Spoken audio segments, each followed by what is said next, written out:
Alors mon père, Teilhard de Chardin, est un peu le symbole de la complexité. Quand on veut dire que quelque chose est compliqué, on dit c'est du Teilhard de Chardin. Alors est-ce que vous pouvez en quelques phrases nous résumer ce que Teilhard de Chardin a apporté au monde? Mais si je dois résumer Teilhard en quelques phrases, je dirais qu'il a pensé un système des systèmes de pensée. Ouais. C'est baroque, mais nous avons tous été élevés dans une culture donnée, dans une philosophie donnée, et toutes les religions viennent de cette diversité, alors que Teilhard a imaginé que les systèmes philosophiques, à partir de prémices différentes, par exemple un marxiste part de la matière pure, un brahmane part de l'esprit pur, et un chrétien croit un peu à la matière, un peu à l'esprit, c'est pas comment ça colle entre deux. Teilhard a imaginé justement une espèce de kaléidoscope de tous les systèmes pour faire comprendre qu'on n'est pas un vrai philosophe si on ne connaît qu'un système. Mais le vrai philosophe, c'est celui qui s'est transposé d'un système dans un autre, à partir donc de cultures même absolument hétérogènes, tandis qu'on sait très bien qu'un musicien, si c'est pas transposé, c'est pas la musique. Et de la même façon, un philosophe qui ne sait pas transposer un système dans l'autre ne va s'en sortir. Ce qui explique que quelqu'un qui sera, mettons, chrétien, devra, pour discuter avec un marxiste, accepter de marcher avec le marxiste à partir des mêmes prémices, entrer dans le même système lorsqu'on discute d'une question qui concerne les affaires matérielles. Et on demandera de la même façon à un marxiste, s'il veut comprendre de l'intérieur, mettons, les prophètes ou les mystiques, d'entrer dans le système des prophètes et des mystiques. Alors vous, Père Biondi, ce que vous avez découvert finalement, c'est que Teilhard de Chardin était très intéressé par la médiumnité et qu'il pensait que le Christ était le plus grand des médiums. Mais et personne ne le sait, ça. Mais oui, mais parce qu'on a voulu le cacher. On a détruit, c'est à ne pas dire, même tellement c'est scandaleux, on a détruit plus de 15 opuscules de Teilhard qui traitaient de ce problème. Et j'en ai sauvé un seul, que j'ai publié, non pas dans des livres, mais dans les fascicules de mon association pour la religion universelle, tellement Teilhard a eu de génie pour saisir les astuces d'explication des miracles, des phénomènes extraordinaires de la Bible, des miracles de la vie des saints, à partir de phénomènes de la médiumnité. Et il a étudié par exemple le rapport du problème du temps, une cicatrisation instantanée dans une guérison. Tout est normal sauf le facteur temps. Ouais. Ce qui semble prouver qu'on est entré dans un système de pensée, dans un monde où le facteur temps est différent.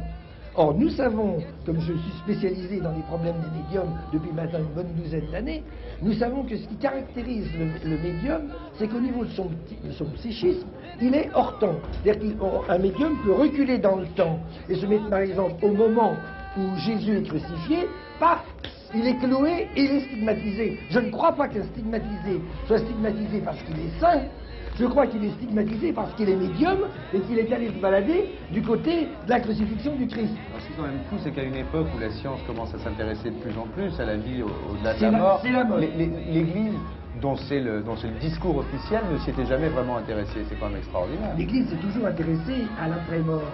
Mais comme on nous a élevés avec l'idée que les Égyptiens étaient des païens, les brahmanes étaient des païens, etc., on est allé évangéliser ceux qui étaient encore vivants. On n'a pas évangélisé les Égyptiens, évidemment. Mais le scandale, c'est que les plus beaux textes sacrés de l'Égypte ne sont absolument pas enseignés, alors qu'on aurait là la matière d'un catéchisme supérieur, car il y a dans des livres qui sont dans les livres égyptiens, il y a la résurrection, il y a la divinisation de l'être après la mort, tout cela est éclairé, tout cela est lumineux dans les tombeaux de la vallée des rois, si on veut regarder tout ça. Ce que vous dites finalement, c'est que le judaïsme s'est inspiré de l'Égypte ancienne, Oui. autant que le christianisme s'est inspiré du judaïsme, et vous allez vers une sorte de religion universelle. Oui, seulement, je reproche au judaïsme, c'est pas sa faute, c'est son initiateur qui en est un peu responsable. Il avait été élevé comme prince égyptien et donc il savait des choses qu'il n'a pas transmises. Il a fait un tri.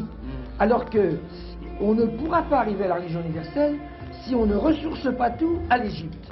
Au lieu de partir du décalogue, il faut partir des textes qui sont les inspirations du décalogue.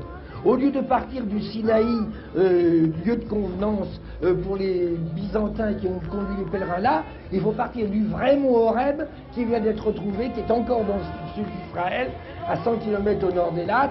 Nous y étions le 28 février dernier. ça bouleverse toutes sortes de données, ça modifie même la chronologie de Moïse. Mais qu'est-ce qu'on s'en fout de modifier la chronologie? Ça n'a pas d'importance. L'important, c'est de comprendre que le message a été abattardi. Et on n'arrivera pas à la religion universelle si on n'a pas le courage de reprendre les choses du début.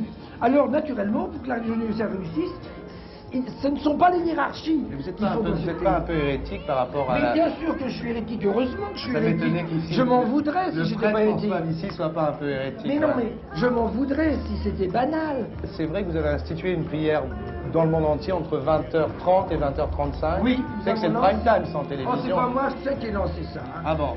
Nous avons lancé ce truc-là avec des amis, le faisaient depuis très longtemps, mais avec C'est un moment où le monde entier doit prier voilà, ensemble. avec un vénérable bouddhiste, nous avons eu l'idée de lancer une association de la prière universelle, sans inscription et sans cotisation, sauf la prière commande. À 20h30. De 20h30 à 20h35, Tout le monde on prie. demande aux gens de prier pour l'harmonie du monde et pour les malades que soignent nos groupes de prière. L'idée est très bonne et d'ailleurs ça marche très bien. Et nous avons réellement des courriers incroyables de gens qui s'associent à nous. Dans tous les pays. Voilà, l'universel vient par la base et non pas par les hiérarchies. Est-ce que c'est vrai, mon père, que vous priez pour le diable? On a raconté ça dans un article de Paris Match. Oui. Personnellement, je crois que le diable est surtout la projection mentale de toutes nos négativités, donc il a une existence terrible. Bon. Mais dans un texte très, très extraordinaire qui s'appelle Le dialogue avec l'ange, il est expliqué que si nous étions capables de nous arrêter de penser négatif, Ouais.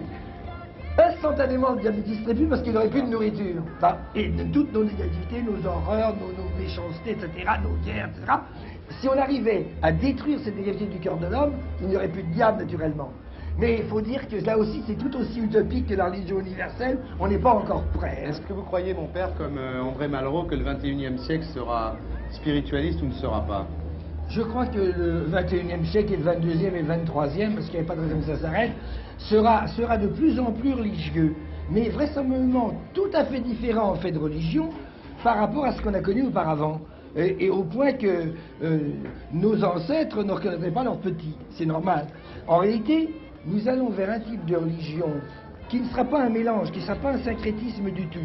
Mais alors que les hiérarchies sont payées, entretenues par leurs coreligionnaires pour exagérer leur particularisme, nous allons vers quelque chose qui sera d'abord une symbiose vraie.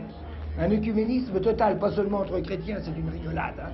On fera vraiment un œcuménisme entre chrétiens, bon, dont on n'a pas idée déjà, mais on percevra, à partir des spirituels des religions, il y aura un accord au niveau mystique.